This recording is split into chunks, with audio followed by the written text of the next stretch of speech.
আসসালামু আলাইকুম। Technique easy education থেকে স্বাগতম জানাচ্ছি। আমি জুয়েল। আজকের পর্বে আমরা আমাদের এই অনুশীলনে ১০ নম্বর প্রশ্নের সমস্যার সমাধান করব। যেখানে বলা আছে এবি ব্যাসের উপর অঙ্কিত একটা অর্ধবৃত্তের ২ টা জ্যা আছে। মানে আমরা সম্পূর্ণ বৃত্ত না নিয়ে অর্ধবৃত্ত নিব। সেখানে ২ টা জ্যা থাকবে। একটার নাম দেব এসি এবং একটার নাম দেব বিডি। এই অর্ধবৃত্তের উপরে আমাদের যে ২ টা জ্যা থাকবে এরা পরস্পর যদি পি বিন্দুতে ছেদ করে তাহলে প্রমাণ করতে হবে এবি স্কয়ার সমান AC into AP plus BD into BP. আমরা এই প্রশ্নটা যদি চিত্রে দেখি, আমাদের চিত্রটা দাঁড়ায় এরকম, যেটা আমরা একটা অর্ধবৃত্তের উপরে ২ টা জ্যা, আমাদের এখানে এ থেকে সি পর্যন্ত এইটা একটা জ্যা আছে, আর একটা জ্যা আছে আমাদের বি থেকে ডি পর্যন্ত। তাহলে আমাদের প্রশ্নটা দাঁড়াচ্ছে এ বি স্কয়ার সমান AC into AP plus BD into BP. এই সমস্যাটা আমরা যদি প্রমাণ করতে নেই, প্রমাণের জন্য আমাদের কিছু অঙ্কনের দরকার আছে। যেমন আমরা প্রথমে এই যে পি বিন্দু আছে, আমি এখানে যেটা হাইলাইট করছি তোমরা ওইভাবে হাইলাইট করবে না, আমি বোঝানোর জন্য এখানে একটা মার্ক করা হয়েছে যে ২টা যে বিন্দুতে ছেদ করেছে সেই বিন্দুটার নাম আছে পি। আমি সরাসরি এইখানে একটা পি একটা লম্ব আঁকবো, এখান থেকে পি থেকে একটা লম্ব আঁকবো।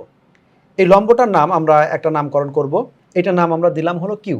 এখন আমাদের বাকি যে বিন্দুগুলো আছে এর সাথে ডি এবং এখানে বির সাথে সি যা আছে এই অংশগুলো আমরা যোগ করে দিব। চিত্রে রেড কালারের যে অংশটা আছে এটা হলো আমরা অঙ্কনের জন্য এটুকু আমরা নিয়ে আসলাম, যে এখানে আমাদের এই এডি যোগ করা হলো, তারপরে সিবি যোগ করা হলো, এখানে পি থেকে এই বিসি এর উপরে আমরা একটা লম্ব অঙ্কন করেছি। প্রমাণের জন্য আমরা প্রথমে এইখানে যে ত্রিভুজটা আছে এই ত্রিভুজটাকে আমরা চিন্তা করব। প্রথমে এই টোটাল যে ত্রিভুজ আছে এইখানে একটা সমস্যা হবে, আমরা এখানে মোটা কালারের যে পি কিউ এটা আছে এটা আমাদের লম্ব আকারে থাকবে। আমি বোঝানোর সুবিধার্থে দেখাচ্ছি।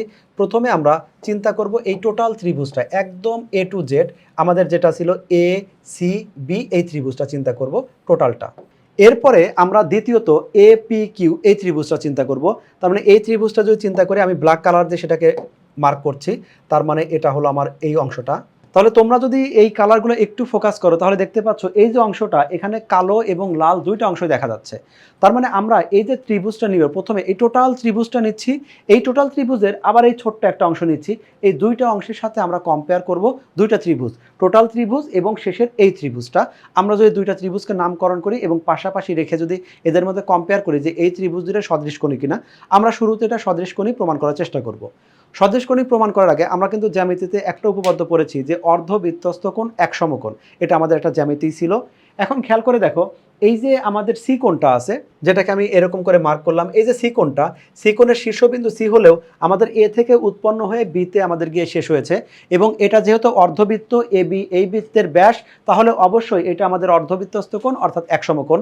একইভাবে এইখানে আমাদের যে ডি কোণটা আছে, ডি কোণটাও আমাদের এ থেকে শুরু হয়ে বিতে গিয়ে শেষ হয়েছে এবং এ বি যেখানে ব্যাস, তাহলে অবশ্যই এই যে ডি কোণটা আছে ডি কোণটা আমাদের এক সমকোণ।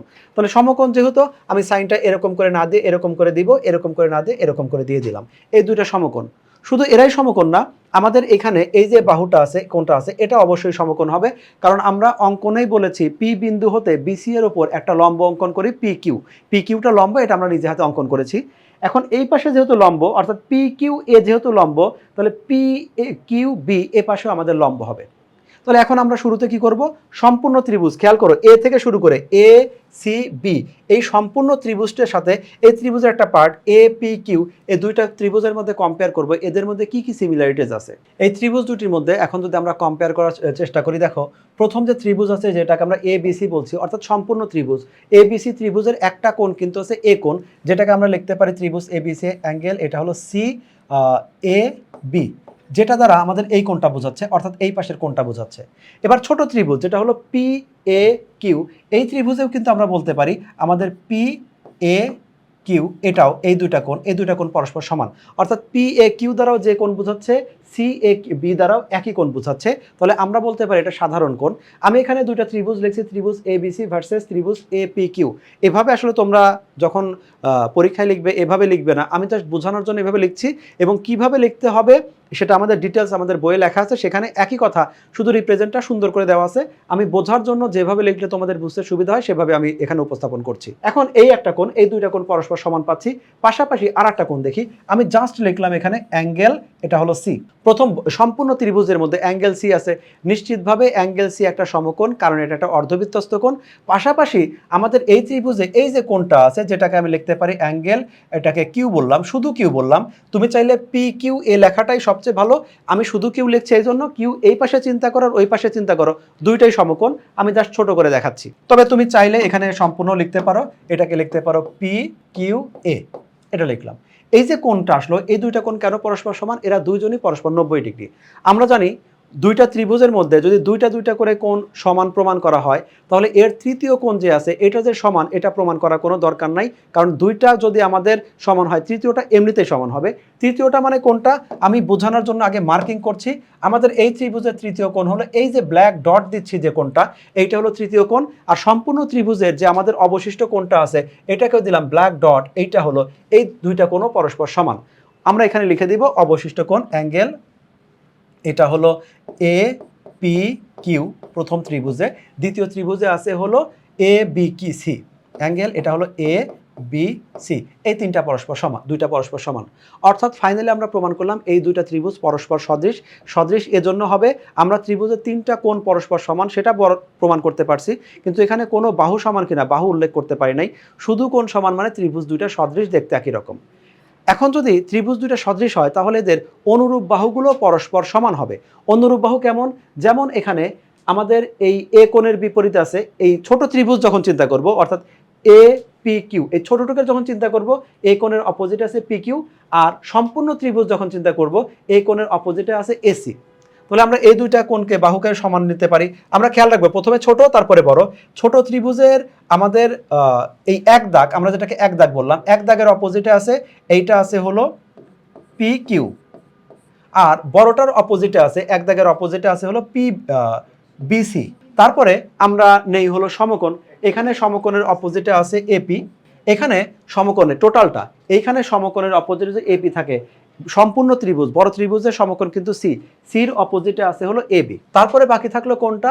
আমাদের অবশিষ্ট কোণ ডট যেটা ছিল, ডটের অপোজিটে আছে অর্থাৎ যেটা পি কোণ আছে, ডটের অপোজিটে আছে ছোট, আমি লিখলাম এটা হলো এ কিউ, আর এইখানে ডটের অপোজিটে আছে হলো এটা হলো এস। এই যে কথাগুলো লিখলাম এরা সবগুলোই সমান, কিন্তু খেয়াল রেখো আমি যদি প্রথমটা ছোট ত্রিভুজ নেই, ছোট ত্রিভুজ বলতে আমি এখানে বোঝাচ্ছি পি এ কিউ নেই, তাহলে ওপরে তিনজনই ই হবে, ছোট ত্রিভুজ থেকে আসবে।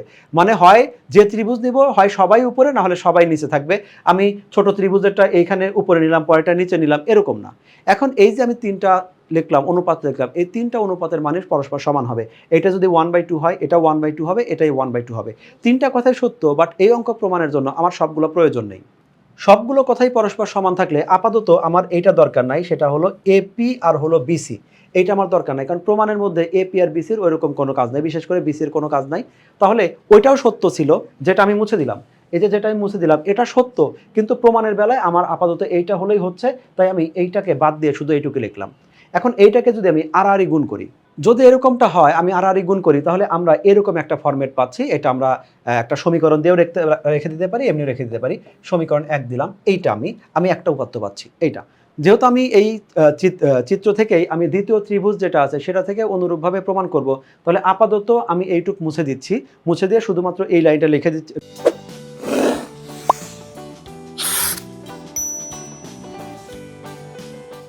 রেখে দিচ্ছি। কিভাবে তোমাকে এটা প্রমাণ করে দিলাম সেটা তো দেখছো। অনুরূপভাবে এখান থেকে আমি নতুন করে আরেকটা ত্রিভুজ থেকে, অর্থাৎ এই পাশের যেটা ডি অন্তর্ভুক্ত আছে সেখান থেকে আমরা কম্পেয়ার করে দেখাবো। প্রমাণের জন্য আমি আপাতত এইটুকু মুছে দিচ্ছি। দেখো এইটুকু কিন্তু প্রয়োজনীয় জিনিস, আমি শুধু যদি এইটা রেখে নতুন করে লিখি এই রেখাগুলো হাইড হয়ে যাবে অথবা চিত্রটাকে ছোট করতে হবে, সেজন্য আমি এটা মুছে দিচ্ছি, কিন্তু এটা কিন্তু দরকার। এটা তুমি যখন প্রমাণ করবে তখন তো আর মুছবে না। এই লাইনটা উপরে শুধু আমি নোট হিসাবে রেখে দিচ্ছি, লিখে দিই এখানে।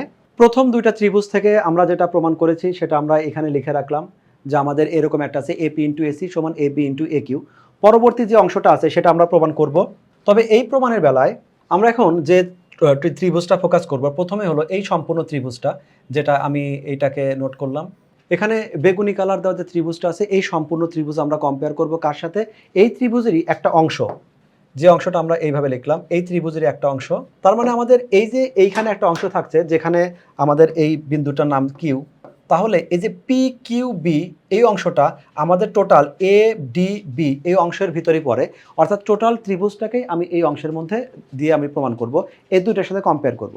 আগের ত্রিভুজে যেভাবে প্রমাণ করেছি এই ত্রিভুজে যেহেতু একইভাবে প্রমাণ করা হবে, তাহলে এখানে তুমি সম্পূর্ণ না দিয়ে অনুরূপভাবেও দিতে পারো। আমরা আগেরটা যেভাবে প্রমাণ করেছিলাম একইভাবে এখানে আমরা অনুরূপভাবে দিতে পারি।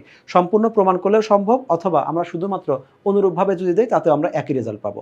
তো যেহেতু আমরা একই ধরনের প্রমাণ, তাহলে প্রথম প্রথমবার বিস্তারিত ব্যাখ্যা করার পরে দ্বিতীয়বার ব্যাখ্যা না করে দ্বিতীয়বার সরাসরি বলবো ত্রিভুজ এ ডি বি এবং ত্রিভুজ পি কিউ বি এই দুইটার মধ্যে অনুরূপভাবে পাই, এই দুইটা ত্রিভুজ হতে অনুরূপভাবে এই যে আমাদের একটা ইকুয়েশন আসছে সেরকম একটা ইকুয়েশন আমরা এখানে লিখে দিব। প্রথম ত্রিভুজে যদি আমি অনুরূপভাবে প্রথম ত্রিভুজের মতো করে অনুরূপভাবে যদি আমি লিখতে চাই তাহলে আগে বুঝতে হবে এখানে আমি প্রমাণটা করলাম কি। প্রমাণের বেলা খেয়াল করে দেখো এপি এসি, এপি হলো এইটুকু, এসি হলো সম্পূর্ণটা। তার মানে আমাদের এই লেফট সাইডে যেটা আছে সেটা হলো সম্পূর্ণ এসি বাহু একবার নেওয়া হয়েছে, এসি বাহুর ভিতরের অংশটা একবার নেওয়া হয়েছে। এইটা যদি আমরা তাহলে এইটার এই জ্যায়ের ক্ষেত্রে চিন্তা করি তাহলে আমরা অনুরূপভাবে একই জিনিস লিখব। প্রথমটা কি দেখো, এখানে একটা সম্পূর্ণ বাহু আছে, সম্পূর্ণ বাহুর একটা অংশ। যদি এসি বাহুর বেলায় হয় বিডি জ্যায়ের বেলায় একই হবে। আমরা প্রথমে সম্পূর্ণ যদি জ্যাটা নেই এদের মতো করে লিখি, বড়টাকে পরে লিখে, তাহলে প্রথমে আমরা বিডি লিখতে পারি আর এর আগে কি লিখতে পারবো, বিডি এর একটা অংশ, এটা হলো বিপি। এরপরে আমরা পরেরটা কি লিখতে পারি, পরেরটা হলো এটা একই রকম থাকবে এবি। আমরা সম্পূর্ণ এখানে কি আসছে, একটা সম্পূর্ণ বাহু, এবি সম্পূর্ণ বাহু, এবি সম্পূর্ণ বাহুর একটা অংশ।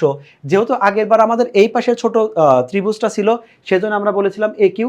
এখন যেহেতু এই পাশের ছোট অংশ আমরা এইটাকে ফোকাস করেছি তাহলে আমাদের আসবে হলো বি কিউ।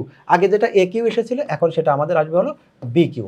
তাহলে এইটাই আমরা দুইটা কম্পেয়ার করে দেখলাম। প্রথমটা আমরা প্রমাণ করলাম, দ্বিতীয়টা ওইটা থেকে কি বুঝতে পারছি, কি ধরনের মান আসে, কার সাথে কি অনুপাতভাবে আসে সেটা দেখে সরাসরি আমি এই মানটা লিখে দিলাম। এখন আমাদের এই যে দুইটা সমীকরণ হলো এই দুইটা সমীকরণ কম্পেয়ার করলে একসাথে তুলনা করলে আমরা আমাদের কাঙ্ক্ষিত মান পেয়ে যাব।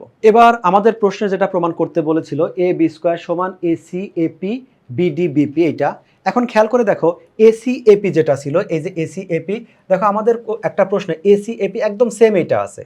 তারপরে বিডি বিপি যেটা আছে আমাদের এখানে বিডি বিপি আমাদের একদম সেম আছে।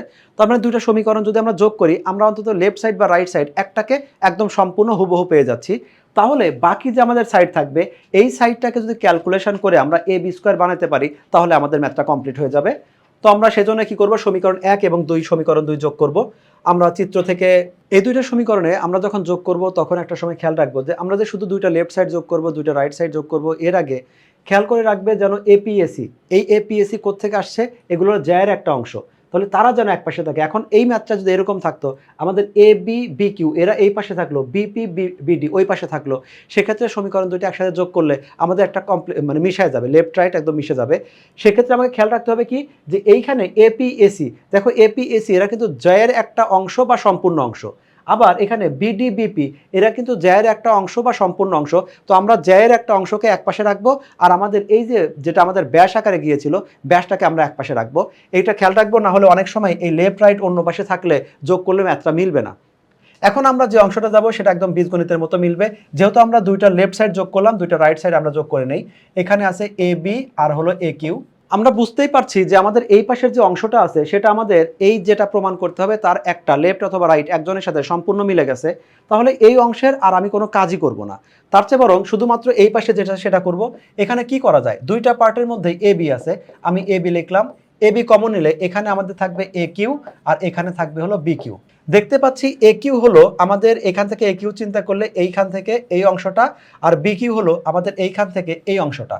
তার মানে এই এ বিটাকে ঠিক রেখে যদি আমরা এ কিউ এবং বি কিউকে একসাথে চিন্তা করি দুইটা যোগফল, এই এ কিউ এবং বি কিউ এর যোগফল আসলে সম্পূর্ণ আমাদের এ বি।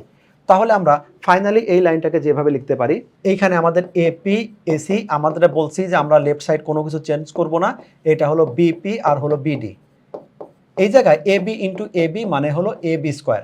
প্রমাণের বেলায় যেহেতু এ বি স্কোয়ার আমাদের লেফট সাইডে ছিল আমি লেফট সাইডে নিয়ে আসলাম, সুতরাং আমাদের এ বি স্কোয়ার এখানে আমার অলরেডি প্রমাণ হয়ে গেছে। আমি শুধুমাত্র প্রশ্নে যেভাবে রিপ্রেজেন্ট করা আছে সেটা করার জন্য, যেমন প্রশ্নে এ বি স্কোয়ার আমাদের লেফট সাইডে আছে আমি লেফট সাইডে নিয়ে আসলাম, এখানে কোনো ক্যালকুলেশন নাই, তাহলে এখানে আসবে এপি আর হলো এখানে আরেকটু এডিট করি।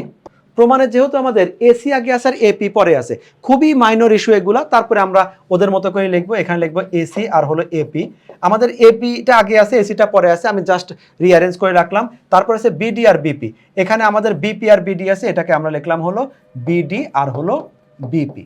তাহলে যে মানটা আমাকে প্রমাণ করতে বলেছিল আমাদের প্রশ্নটা প্রমাণিত হয়ে গেল। এখন আমরা চলে যাই আমাদের বইতে। বইয়ে আমি একটু জুম করে দেখাবো কারণ চিত্রের সাথে যেন সম্পূর্ণ দেখা যায়। আমাদের চিত্রে কি করা আছে, প্রথমে আমরা চিত্রটা অঙ্কন করলাম, চিত্রটা অঙ্কন করে পি বিন্দু থেকে এই যে লম্বটা আঁকছি, এখানে লম্বটা কিভাবে অঙ্কন করছি সেটা দেখানো দরকার নাই, সম্পাদ্যে আমরা বর্ণনা না করলেও অন্তত আমরা লম্ব যেভাবে আঁকতাম এখানে আমরা যে এরকম করে যে দিতাম, দুইটা বৃত্ত চাপ দিতাম, এই যে কাজগুলো করতাম, কোনো কাজ করার দরকার নাই। শুধু মোটামুটি দেখতে একটা লম্বর মতো হলেই হলো, কারণ এটা উপপাদ্য, বিস্তারিত ওইভাবে আমাদের ড্রয়িং করার দরকার নেই। তারপর আমরা এই বর্ণনাগুলো দিয়ে দিব। এবি ব্যাসের উপরে ABCD আমাদের একটি অর্ধবৃত্ত, অর্ধবৃত্ত হওয়ার কারণে আমাদের যে জ্যাগুলো যোগ করার পরে যে কোণগুলো তৈরি হয়েছে সেগুলো আমাদের অর্ধবৃত্তস্থ কোণ হবে। এই বিস্তারিত ব্যাখ্যা যা যা লিখে দিয়েছি, শুধু আমি ওই জায়গায় বোঝানোর জন্য এখানে যেমন লেখা আছে প্রমাণের বেলায় যে ত্রিভুজ APQ এবং ত্রিভুজ ABCA এই দুইটার মধ্যে লেখানো আছে, ওইখানে আমি ভার্সেস দিয়ে লিখে দেখাইছি যেন তোমার দেখতে ছোট্ট একটা জায়গার মধ্যে সম্পূর্ণ অর্থটা চলে আসে। এভাবে তোমরা বিস্তারিত লিখে দিবে এবং সর্বশেষে বইয়ে যেভাবে প্রশ্নে যেভাবে উল্লেখ থাকবে সেভাবে লিখে দিবে। আমাদের AB² এইটাকে আমরা লেফট সাইডে রেখে বাকিগুলো আমরা রাইট সাইডে দিয়ে দিব।